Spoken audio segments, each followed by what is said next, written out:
Bismillahirrahmanirrahim. Assalamualaikum warahmatullahi wabarakatuh. Ayuhatullah, kaifahalukum? Alhamdulillah, innana bil khair. Nah, anak-anak, hari ini Bapak akan menjelaskan hasil tulisan kalian minggu lalu yang menulis al-qawaid atau kaidah dalam bahasa Arab. Nah, di sini sudah ada 3 contoh ya, yang ada di buku tulis kalian juga. Yang pertama dhahaba Hasan ilal madrasah. Yang kedua anta dhahabta ilal madrasah. Yang ketiga ana dhahabtu ilal madrasah.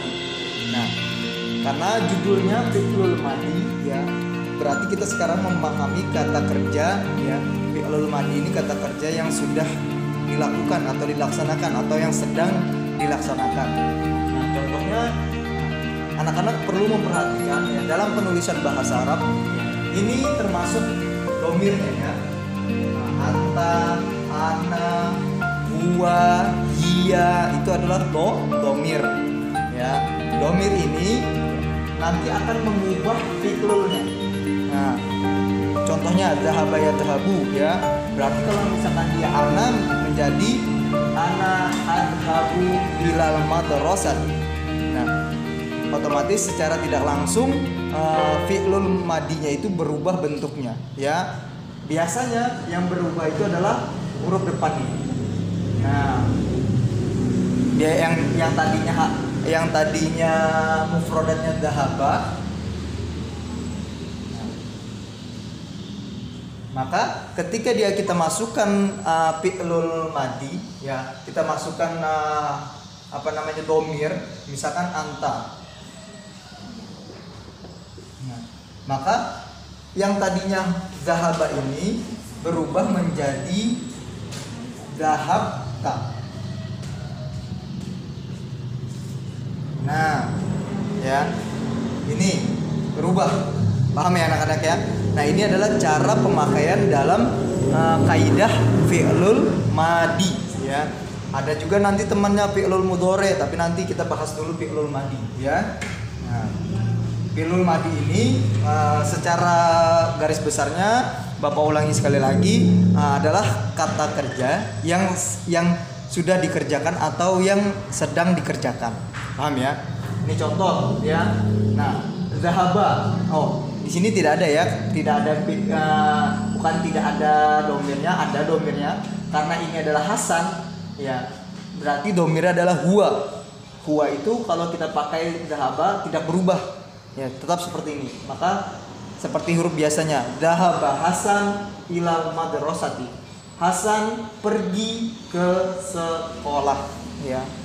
Dhahaba ya dhahabu pergi. Nah, ini Hasan nama ininya, nama pelaksananya, ila ke al-madrasah, sekolah. Nah, ya. Jadi seperti itu. Ini adalah, nah, ini dalam kurung ini adalah domirnya huwa. Nah, huwa. Ya, karena ini laki-laki, maka tidak ada perubahan. Beda nanti sama yang perempuan. Ya, nanti di contoh yang setelah ini. Paham ya anak-anak ya? Nah, selanjutnya yang kedua. Nah, ini kalau misalkan domirnya anta ya. Domirnya anta, maka dahabanya berubah jadi dahabta. Nah, ya, harokatnya ini bertambah. Kalau yang tadi tidak ada tambahan. Kalau yang sekarang ada tambahan ta di belakang fi'lul madinya ya. Jadi dahabta ilal madrasati. Ya, sama artinya kamu pergi ke sekolah ya, ke sekolah. Dahabta, kamu pergi ke sekolah. Nah, kalau huwa itu kan menunjukkan dia, karena ada namanya berarti dia, si Hasan pergi ke sekolah. Selanjutnya ya, yang ketiga ana. Ya, ana ini artinya siapa? Saya. Fi'lul madinya dhahaba berubah menjadi dhahabtu karena domirnya ana ya, domirnya ana. Pelakunya ini adalah ana. Jadi domirnya berubah menjadi dhahabtu. Kalau yang ini dhahabta, kalau yang ana itu dhahabtu. Zahabtu ilal madrasati, ya. Saya pergi ke sekolah, ya. Atau singkatnya saya telah pergi ke sekolah, atau sekarang saya pergi ke sekolah. Nah, ada dua kesimpulan. Nah, kalau misalkan fi'lul mudhari, ya fi'lul mudhari itu temannya fi'lul madi. Fi'lul mudhari itu adalah kata kerja yang akan kita laksanakan. Nah, itu perbedaannya. Jadi berbeda cara pemakaiannya. Paham ya, anak-anak? Nah, ini Bapak hapus dulu. Nanti kita bahas yang kedua. Ini adalah domir untuk laki-laki. Ya, huwa itu laki-laki, huwa Hasan. Anta itu untuk laki-laki. Kalau ana ini umum aja, ya. Ana itu perempuan juga pakai ana, laki-laki juga memakai ana. Nah, kalau anta nanti kalau untuk perempuan berbeda, ya, bukan anta. Oke, anak-anak. Nah, ini kita lanjutkan yang ke contoh berikutnya. Kalau yang tadi laki-laki, nah kalau sekarang domirnya perempuan. Kalau tadi domirnya laki-laki, kalau sekarang domirnya perempuan. Nah, pertama ya, domir yang perempuan. Nah, ini kebalikan dari huwa. Ya, kalau tadi huwa, kalau ini hiya. Ya, hiya. Nah, ini adalah hiya. Ya. Jadi kalau hiya, kalau tadi huwa itu tidak ada perubahan, kalau hiya itu ada perubahan di sini ya. Nah, ada tambahan ta, berharokatkan sukun. Dahabat Maryam ilal madrasati. Nah, Maryam ini adalah nama perempuan, ya, maka otomatis domirnya, fi'lul madinya adalah seperti ini bentuknya. Domirnya hiya, fi'lul madinya berbentuk seperti ini. Ya, belakangnya huruf ada tambahan huruf ta, berharokatkan sukun. Paham ya anak-anak? Selanjutnya, ya, ini adalah hiya, kebalikan dari huwa. Yang bawahnya anti. Nah, kalau tadi anta, sekarang anti untuk yang perempuan. Tadi dahabta, sekarang jadi dahabti. Ya, berubah harokat. Di huruf belakangnya itu berubah menjadi harokat kasroh mengikuti domirnya antinya tadi. Jadi dhahabti ilal madrasati, sama artinya ya, kamu pergi ke sekolah. Nah, sama aja artinya, ya, nggak ada perbedaan. Cuman yang berbeda adalah cara penulisan harokat, ya, harokat domirnya. Selanjutnya, nah, yang terakhir nahnu. Nah, nahnu ini adalah artinya kita, ya. Harokat di fi'lul madinya, domirnya masuk seperti ini. Jadi bentuk bacanya dhahabna ilal madrasati. Nah, ini domir nahnunya masuk ke fi'lul madinya. Di akhirnya bentuknya tambahan huruf na panjang. Dhahabna ilal madrasati. Kita pergi ke sekolah. Nah, seperti itu. Nah, ini adalah cara penggunaan fi'lul madi dalam sebuah kalimat bahasa Arab. Ya, ini penting sekali. Kalau misalkan nanti anak-anak Bapak berikan tugas untuk membuat sebuah kalimat, ya, maka anak-anak harus paham cara penggunaan domir. Ya, ya, kalau ana, anta, terus huwa, anti, hiya, nahnu. Nah, itu adalah kata-kata dalam penyebutan domir, ya.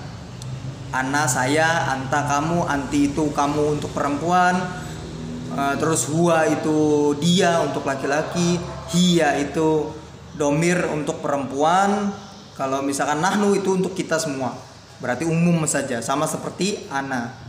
Nah, ini perlu dipahami, ya, cara pembuatan memasukkan domir ke dalam fi'lul madi. Nah, ya, ini fi'lul madinya domirnya jadi seperti ini. Ini fi'lul madinya domirnya ti, ya, karena anti. Kalau iya, masuk domirnya di paling belakang, ya. Semua fi'lul madi, ya, kalau kita masukkan domir, maka huruf belakangnya pasti akan berubah, ya. ada tambahan tak lah, ada tambahan naknya kalau misalkan nahnu. Nah, seperti itu. Nah, kalau misalkan huwa itu tidak ada tambahan, kalau misalkan hiya ada tambahan biasanya tak sukun. Nah, seperti itu. Nah, ini yang perlu anak-anak pahami ya, pemakaian fi'lul madhi di dalam sebuah dhamir. Oke, paham anak-anak? Nah, nanti Bapak minta anak-anak tulis arti yang sudah Bapak jelaskan tadi ya di buku tulis kalian, karena kalian sudah menulis kemarin, jadi kalian tinggal menulis arti masing-masing contoh yang ada di buku tulis itu ya. Jangan lupa artinya didengarkan dengan baik video Bapak ya. Nih ya, kalian sudah bisa lihat kemarin ya yang kalian tulis di sini ya, ada huwa, ada hiya, ada anta, ada anti, ada ana, ada nahnu. Nah, itu ada fi'lul madhinya. Nah, kalau huwa itu dahaba, kalau hiya itu dahabat, kalau anta itu dahabta, kalau anti dahabti, kalau ana dahabtu, kalau nahnu dahabna. Nah, itu cara pemakaian dhamir yang dimasukkan ke dalam fi'lul madhi. Paham ya anak-anak? Nah, itu saja video Bapak. Nah, nanti untuk tugasnya Bapak minta anak-anak kelas 6 ya, nanti minta tolong sama orang tuanya untuk mengantarkan buku tulisnya ke sekolah ya, beserta dengan buku tulis kemuhammadiyahan ya. Nah, besok pelajaran kemuhammadiyahan Bapak berikan tugas terakhir untuk kemuhammadiyahannya ya. Baru setelah itu kalian mengumpulkan bukunya ya, biar sekaligus tidak bolak-balik orang tuanya ya. Jadi besok berarti hari Kamis. Nah, hari Jumatnya Bapak tunggu orang tuanya nanti untuk mengumpulkan buku tulis bahasa Arab dan kemuhammadiyahannya. Ya, itu saja anak-anak, tidak usah dipotokan tugasnya, nanti sajalah sekali langsung Bapak periksa dengan tugas-tugas yang lain biar Bapak beri nilai juga di buku tulisnya. Itu saja tugas dari Bapak ya. Bapak akhiri pelajaran kita di minggu keempat ini. Billahi taufiq wal hidayah. Wassalamualaikum warahmatullahi wabarakatuh.